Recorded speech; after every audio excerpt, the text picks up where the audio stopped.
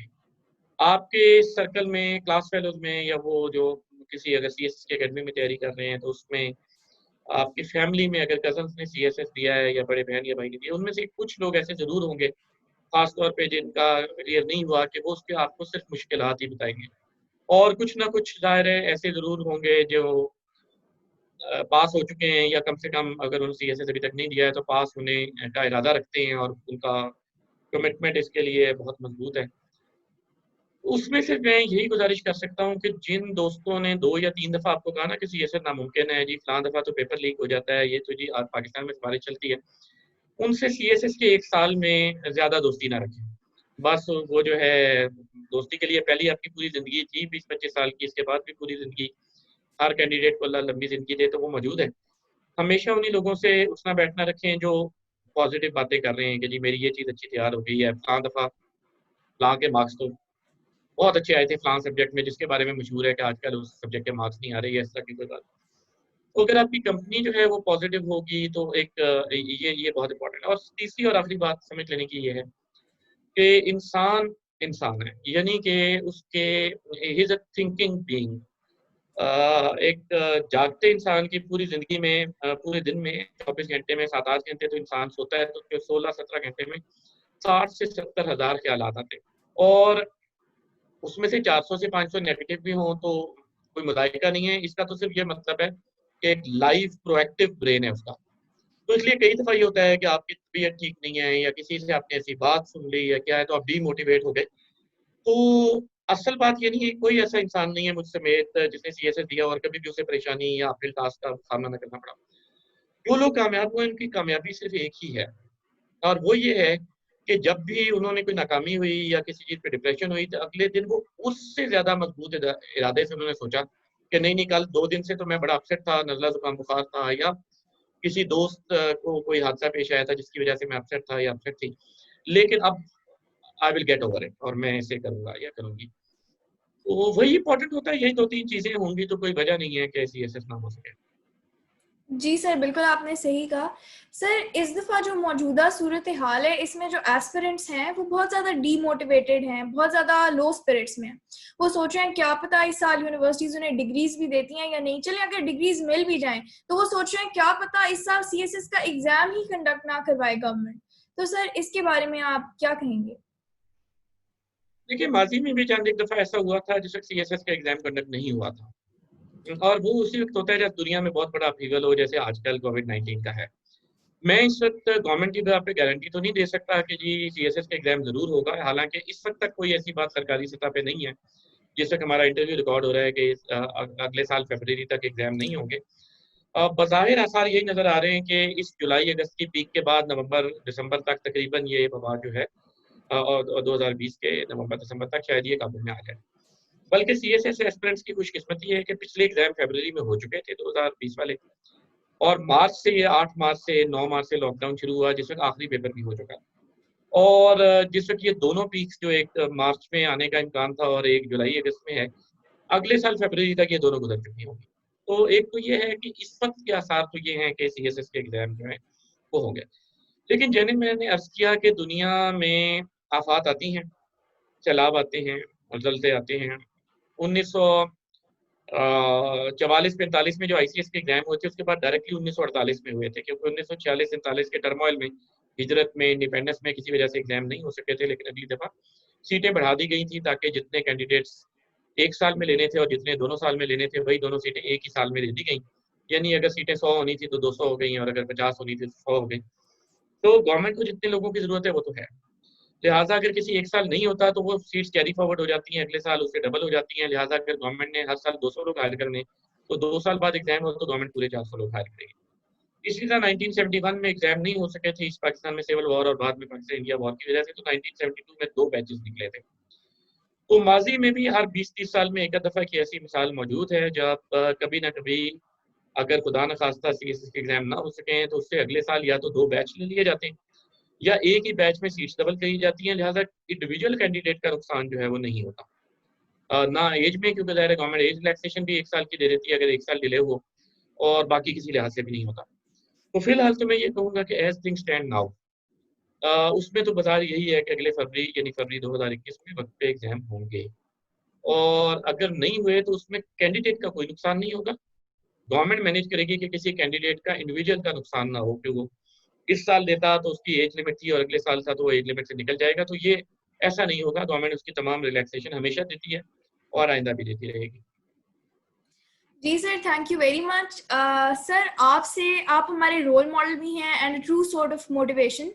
Sir, इस दुआ के साथ आपसे इजाज़त चाहते हैं कि अल्लाह ताला आपको आपके करियर में और बुलंदियां अता फरमाए और इस दुनिया में और अगली दुनिया में दोनों में बुलंद मर्तबे अता फरमाए। Thank you sir. बहुत शुक्रिया, थैंक यू वेरी मच।